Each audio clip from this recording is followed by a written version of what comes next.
Well, John, thanks for joining us on the call today. We've been doing these media calls with our varsity head coaches over the last few weeks. And why don't you start the call before we take questions about giving a recap of your season? And I think you were in a unique position where you're to start your or finish your season with the NCAA Championships. And can you talk about how all that went down? Sure. Yeah, we had a pretty successful season. It was much like many others, pretty competitive, and we had a really strong competitive team this year. I think we did have some tougher opposition than we've had in the past. Both Kentucky and TCU were exceptional teams this year. I think in our head-to-heads, we tied with TCU at home, and Kentucky got the better of us, both in the head-to-head and conference. When it came to NCAAs, yeah, it was kind of a crazy situation this year. I guess first of all, for myself, I actually had the flu that week. So the week leading up to NCAAs, I was pretty much in bed sick. And the Tuesday that week, I went to the doctors and had flu. Got swabbed for flu A. All three of my kids at home had it as well. So it was pretty much not a fun week for my wife, that's for sure. So the team left on Wednesday without me. Thursday, they had practice day. So the championships were down in Lexington, Kentucky. They completed the full practice day. They actually left the range that day being told everything was good to go for the next day. Everything's fine. Championships had been reduced to no spectators or just a pass list. So basically each team just had to put in their family and friends on a pass list. So there was already limited spectators there. And then Thursday late afternoon at some point, I was still literally in my bed at home, started getting a few texts and saw a Twitter thing that NCAA had canceled all championships. Got in touch with Sarin, our assistant coach, and they were like, no, we just left the range. Everything's good. And then we kind of had to go back and forth quite a few times with the officials down there. And finally, we did get the word that, they'd canceled the championship. So, obviously super disappointing for all the athletes that were there. A lot of them were, probably arguing initially like, we just got told championships were on, we had practice day. And so crazy timing for us for it to be canceled.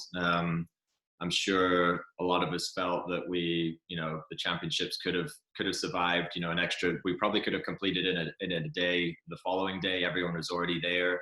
But obviously the situation is a global situation, and people within the NCAA made that decision to just, blanket cancel of everything. And we were just kind of the unfortunate, timing of our situation. So the team basically stayed that night, packed up and drove back to Morgantown. And that was the beginning of spring break. And I actually haven't seen, the majority of the team members since before they left for NCAAs. They got back and headed home for spring break. And that's been since then.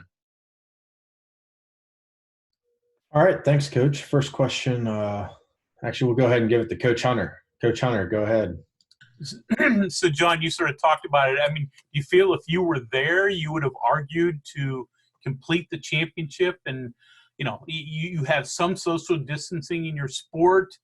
You could have done it in a day. What would your thoughts, if you'd have been there, what would your discussions have been? Well, I mean, I don't think I would have made any difference if the 7 other head coaches that were there, didn't do anything. I think Kentucky were hosting it. I've spoken to Harry, their coach, and, he was probably, more disappointed than anyone, the work that they'd put in to host the championship. We know from last year and experience how much that is. They were also the number 1, ranked team. And, so if Harry wasn't able to persuade them, there's probably not much I'd have been able to do. So I don't think there's anything I could have said or done. I'm sure, you have to trust the NCAA rifle committee, the officials that were there.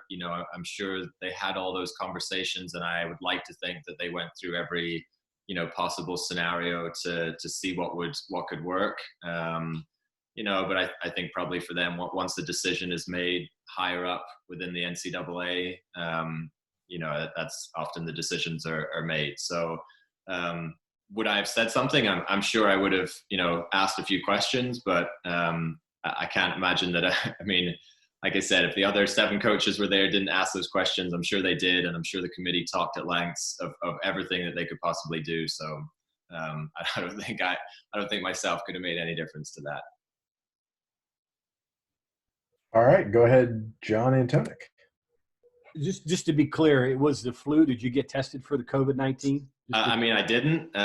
So they did give me a swab and came back 10 minutes later and told me I had flu A. So, man, who knows? It could have been some of that.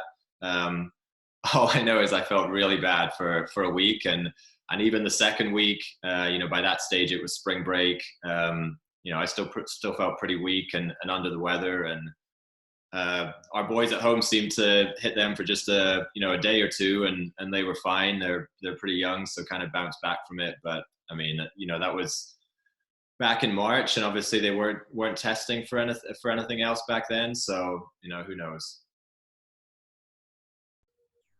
Go ahead, Kevin Kinder. Your 4 international students, John, were they able to get back home? With any difficulties for them traveling? What's their status right now? Yeah, they were all different. So we had 4. David was actually planning on going back for spring break and an extra week anyway for some trial matches back in Germany. So he got right home. He maybe changed his flight to go a day earlier, but he got home immediately. He's still back in Germany with no plans to come back immediately anyway.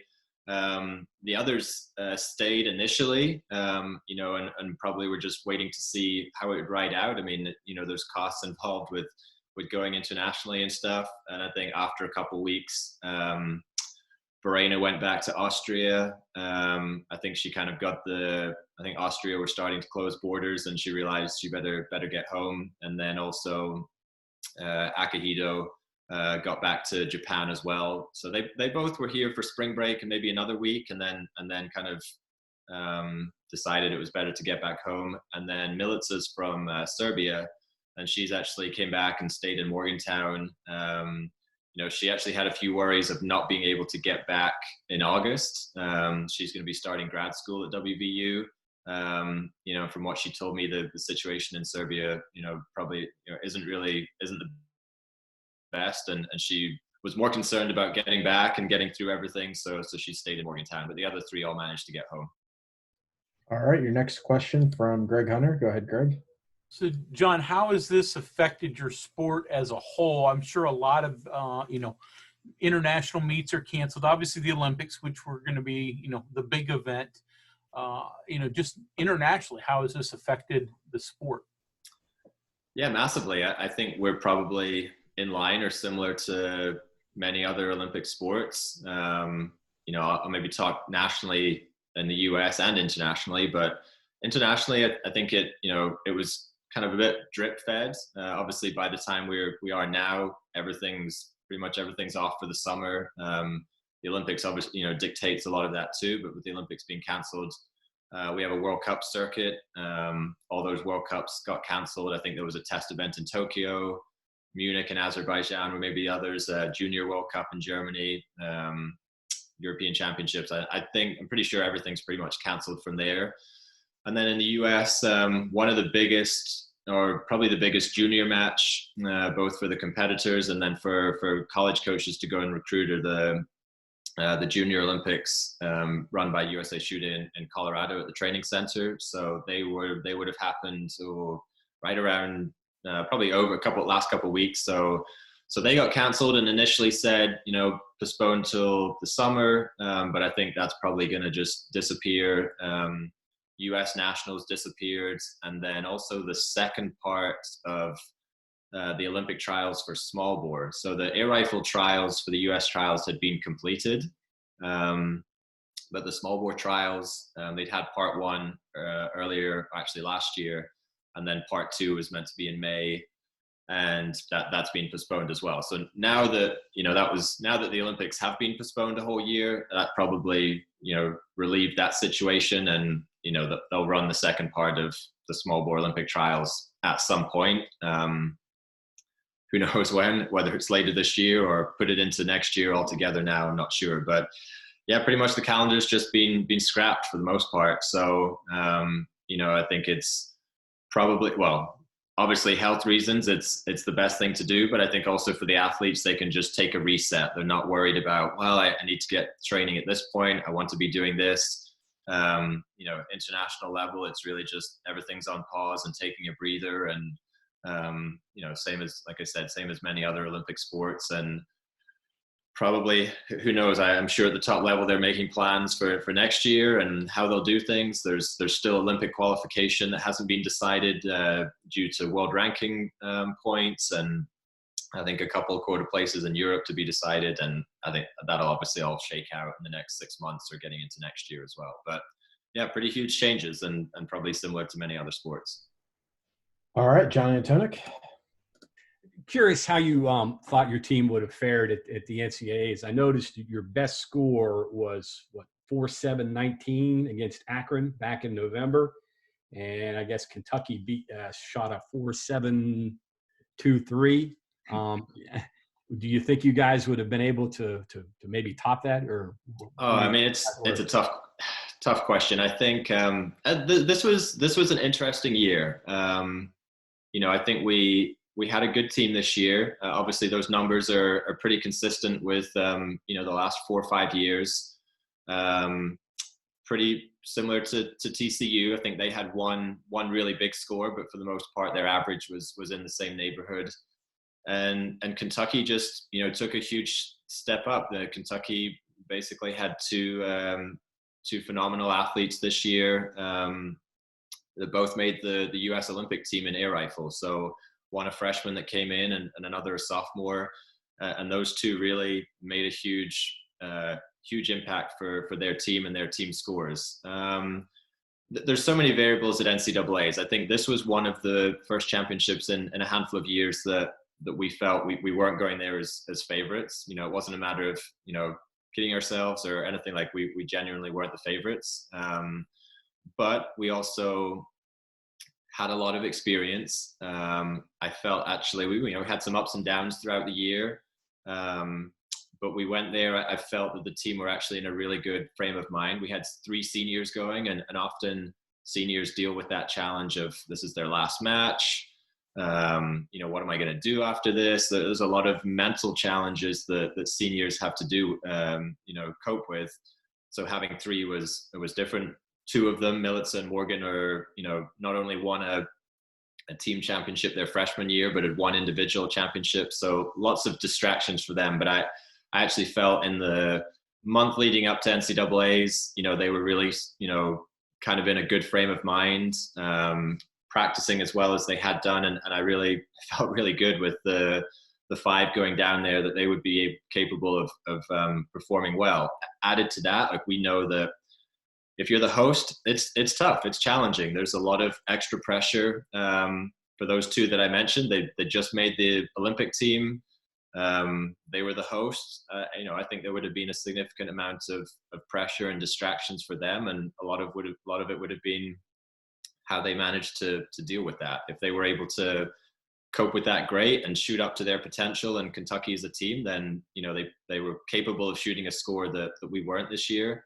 And also TCU are the defending champions, and we all know in any sport when you're the defending champions, that adds a layer of extra pressure and distraction and things like that. So this was the first kind of year in a while that we didn't have either of those things going for us. And like I said, I felt the team were in a great frame of mind. And so I really just as a fan, I would have loved to have seen it unfold and take place. And I certainly wouldn't have been maybe putting any money one way or another, but I was excited for our guys to go and compete, and I think they definitely had a great chance. Maybe weren't favorites, but we've been there before. We haven't won as favorites. It's an awful lot of pressure at NCAAs, and it would have been a really exciting championship to watch and see unfold. And unfortunately, we'll just lots of ifs and buts, and for us to discuss probably for many years as well. Next question from Greg Hunter. Just a reminder to use the raise hand feature if you have a question for Coach. Go ahead, Greg. So, John, you've mentioned the Olympics and qualifying a couple of times. So what former Mountaineers or current Mountaineers are contending not only for the U.S. team, and we think of Jenny Thrasher there, but also some of the international teams that your athletes have competed on in the past? Sure. So I'll start international, U.S. None of them have qualified at this time. Unfortunately, Ginny was close in the air gun trials, but just missed out. I think she really just had, over the 4 days of competition, just had a rough one the first day and just was never able to catch back up. But she's actually leading the small board trials. So the U.S. got their full allotment, so 2 places in each event. I think Ginny was, I can't remember, 4th or so in something like that in the air rifle trials. In small bore, she's leading the trials, so she's in a great position. I think she's, shooting some really good small bore right now. She seems, from, when I've touched base with her training's going great. She's in a good frame of mind. So yeah, again, it waits now. I think the trials were going to be, if I remember rightly, the beginning of April, so they would have happened by now. Now you deal with the challenges of preparing again. Obviously, they don't know when their trials are going to be, so you have to kind of just be in a holding pattern and wait and kind of revise your whole training plan and things like that. Anyway, she's, like I said, leading the trial. Patrick Sunderman in the men's small bore. Patrick's actually second in the U.S. trials right now. He's a soldier down at the Army Marksmanship Unit at Fort Benning. He's been there for a couple of years since graduating and doing great. And the first trial the end of last year in the fall performed really well. So Patrick's in great position. Same thing, just got to knock it out the second trial and kind of not get distracted from now until when that is. It's probably harder for those that are sitting in the top 2, and it's kind of more real that some ways it's theirs to defend. But I think both those 2 are shooting well enough and professional enough that they'll take care of that stuff. Internationally, we don't have any qualified right now, but both Živa Voršak from Slovenia is training really well. I think she was actually sitting really well for the world ranking quota place. She's doing well right now. And then Petra Zublazing from Italy. Petra's still shooting and still trying to get that quota place too. So both of those 2, still have a chance to qualify. Patrick and Ginny are in a great spot as well, and we'll have to wait and find out, when the qualification, period ends and gets going again, and hopefully a number of those 4 can represent us next year. All right, your next question comes from John. Go ahead, John. Last one from me.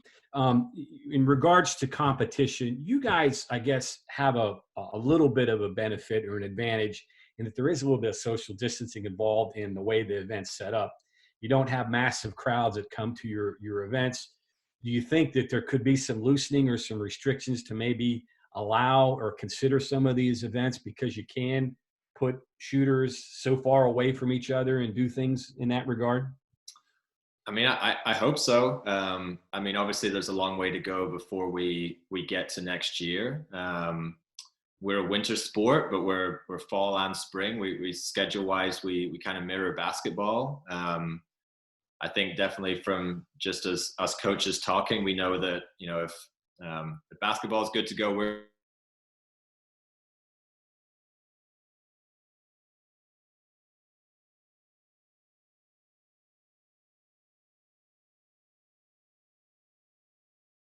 there could be a bit of social distancing and how we set up the competitions.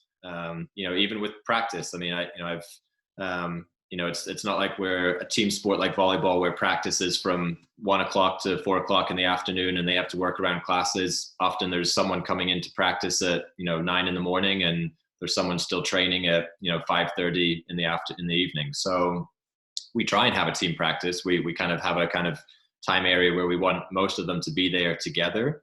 But any given day, someone's got a engineering senior class or a chemistry lab, or we've got a lot of them in XPhys right now.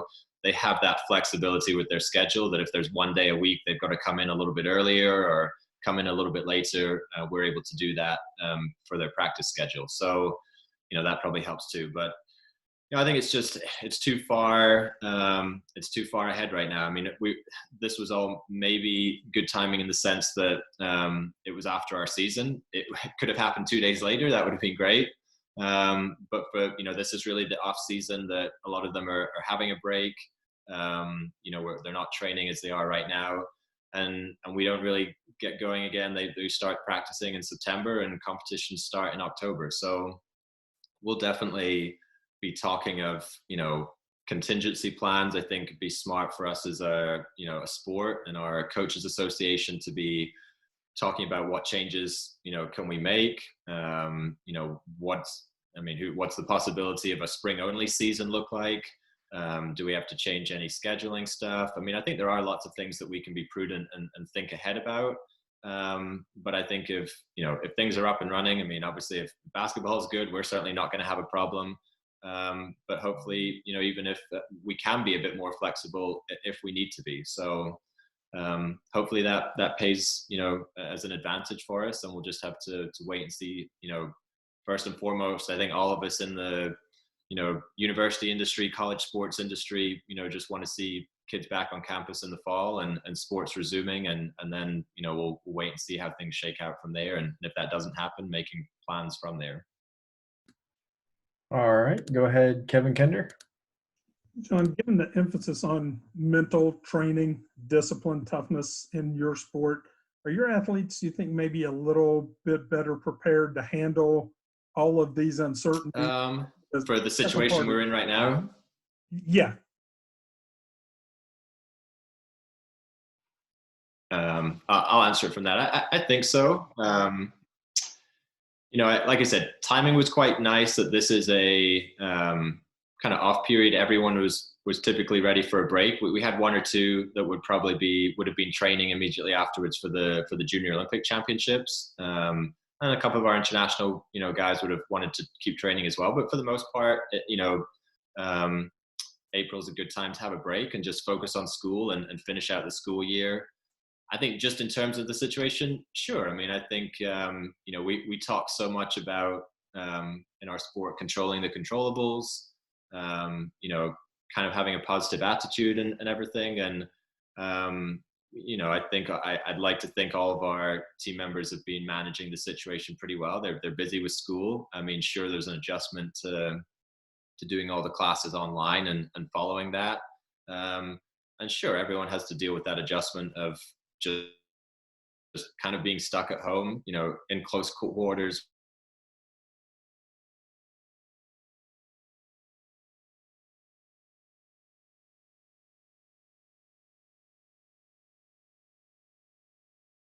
We've kind of encouraged them, we've been able to be in touch with them to just, give them suggestions for, how to keep in shape, what kind of workouts to do, whether it's just good reading material, and just trying to, keep them motivated to not just sit back and watch Netflix all day long, to kind of just be productive and kind of, I don't want to say stay ahead, but come out at the other end of it, feeling like you're ready to go and that people haven't jumped ahead of you from doing lots of positive stuff. So, obviously it's a adjustment for everyone, but, I definitely would like to think they have the mental skills and the mental toughness and the discipline to, make sure that they take care of their classes and do the things that they need to do and stay positive and all that kind of stuff. All right. Looks like Greg Hunter might be the last question. If you have another question, go ahead and raise your hand here. If not, Greg will be the last question. Go ahead, Greg. Yeah, Jon, the last one for me, and thanks for taking your time to do this. In terms of recruiting, you mentioned a couple of events have been canceled that normally would serve as recruiting opportunities for you guys. Not necessarily the class of 2020, but 21, 22. How has this affected how you can evaluate kids and things like that? Oh, big impact. I mean, obviously, like you said, 20 is done. We've got a fantastic recruiting class coming in. We've got 4 new team members that we're really excited about, and really hopeful that we'll get them here in the fall. But yeah, 21 and 22, big impact for them. I think, I almost feel for the athletes more than us as coaches. I mean, we're going to recruit kids at the end of the day, but this was, their juniors going into their senior year. This is their showcase time. Junior Olympics right now, all summer. U.S. Nationals is over the summer. Other events, things like that. Taking visits. A lot of them would be doing unofficial visits this time or into the summer. So yeah, you kind of just have to rely on the stuff, the research and the work that you've been doing. I mean, we've definitely got a long list of potential recruits for 21, as well as 22. I think class of 22 are going to have enough time to make that up. And we're not a sport that are making offers or doing commitments or things like that really before fall semester of their senior year. So the kids that are 22, I guess they would be sophomores right now, they're going to have all of junior year to catch up. I think we're in a not a bad situation of having such a big recruiting class this year with 4 coming in. We're only going to have 1 senior on the team next year, which will be Sarah. So that obviously means limited, incoming recruits with that. We've kind of got our list already. Would we like to be evaluating them a little bit more and seeing how they're competing? Sure. But, we'll hopefully be in good position to, we'll wait and see how the whole process, works out. Hopefully we're able to do official visits in the fall semester and, we'll bring some in for official visits and then we'll kind of be, making decisions probably from there. There might be a few more competitions and a few times to evaluate before then, but typically I think we're the same as many sports, the signing period starts in the middle of November. We used to have just one early week in November and then it waited till April, but I think once it starts in November, it's just ongoing. So it will be interesting this year if there's less signed that first week in November and we wait a little bit longer, for maybe more matches over December, January, both for coaches to evaluate the students a little bit more, but also for the students to go, hey, you haven't seen me compete for 6 or 9 months. I want to, shoot some more events before committing to a school and going from there. So definitely a big impact. Nothing we can do about it right now. Just kind of keep planning and keep communicating with what we can do. And but like I said, I think I definitely feel for those students. And again, it'll be up to them of how much they do at home, how much kind of training can they do at home, how much mental preparation can they do so that when they do get those first opportunities to get out and compete and train, that they hit the ground running. And but it's a stressful time, I think, for kids going into their senior year of high school and taking ACT tests and thinking about college stuff and added onto that extra kind of maybe time pressure. And as coaches, we'll just do the best we can to evaluate and make the best decisions that we can as well. All right. I think that is it. I'm going to go ahead and kick it back to Brian here. Thanks, Grant. Jon, thanks for your time today. We certainly appreciate it. Thanks to all the media members for calling in and